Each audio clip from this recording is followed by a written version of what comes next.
Well, $250,000 up for grabs, but to claim these prizes, you have to outsmart and withstand deceit and murder fiction. Of course, we're talking about the Peacock original show, The Traitors.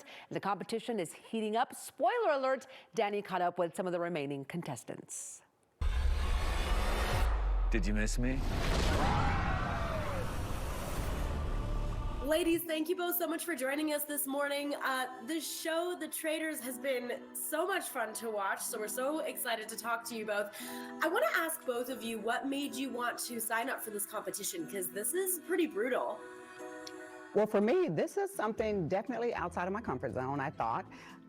Me stepping outside the box, I supported Traitors season 1 when it came out. And I watched it, I'm like, oh my gosh, this is a really, really good show. And I like that. So when the opportunity came, I'm like, okay, I'm in. And I also watched it because, of course, I had other Survivor alums that were on there, and you always want to support as well. And I had no idea that they were actually trying to get me for the first season. So when the call came through for the second season, they were like, are you interested? I'm like, who are you kidding? Sign me up. Yeah, I don't blame you for sure. That honestly is why so many of us continue to watch this amazing show. There's so much to be seen, which is so awesome. So what do you think has been the most challenging part for each of you then? For me, I'll have to say that it was actually thinking I was over-prepared, that Survivor had prepared me, years of Survivor. You know, I was ready to go in there and just dominate, kill it, do whatever. And it was far from the actual stress and how hard it is to find a traitor. Or at least for me, it wasn't so obvious as it was for Sheree and other people. But at the same time, too, I wanted to be friends with both the faithfuls and the traitors. I just wanted to be friends with everyone so that I wouldn't be banished or murdered. That was my strategy. That was part of my strategy as well. Make sure you make these relationships and build these friendships inside the castle so that, you know, you can last the longest. But also one of my strategies as well as, you know, on Real Housewives of Atlanta or reality TV is typically drama and, you know, confronting people and, you know, just being loud. And when I watched The Traitors season 1, I see that you can't be the loudest person in the bunch. You can't be the most talkative person in the bunch because that's the person who's going home. And if you know, when I did, even though I did, you know, pinpoint Parvati and Phaedra early on, I would never say that because, of course, I don't want to be murdered.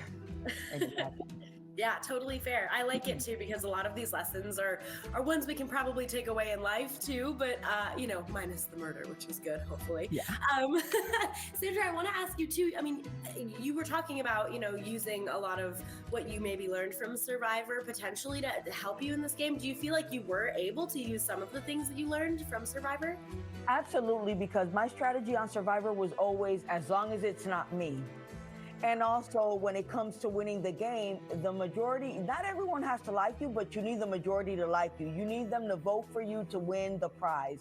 And in this situation, it was almost just the same, except for 2 people were going home every day, someone being banished, someone being murdered. So we were losing people left and right, but I was like, if I just stick to what I know and what works for me, I'll be fine. And so, although the names of the traitors will be floated around, Dan, Parvati, Phaedra, I was like, but wait a minute, I'm friends with Dan, I'm friends with Parvati, I'm friends with Phaedra. Do I really want these people gone? Because then who's gonna be the next traitor?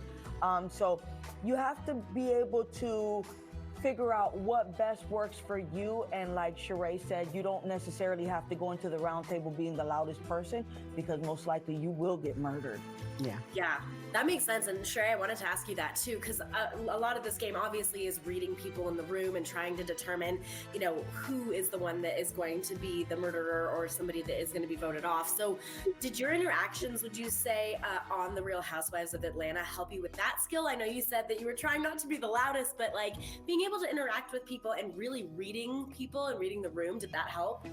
I try to say that I feel like I'm kind of a pretty good judge of character, and I do kind of read the room, and I'm able to observe, because I am quiet, so I'm able to kind of sit back and watch people's action and listen to what they say.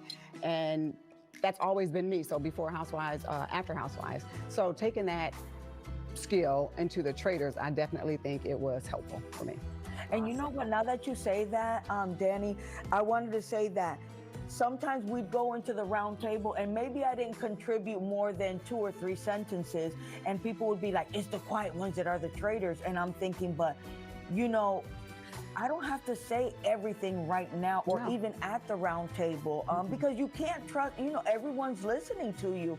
And so I would say, but that's okay. You keep doing all your talking because eventually you're going to get murdered. And that, you know, that's what we were hoping would happen. We were hoping to stick around. Yeah. This game just got insane. Oh, this looks like a trap. Welcome to the dark side. Oh my goodness, you can catch new episodes of The Traitors Thursday on Peacock. Well,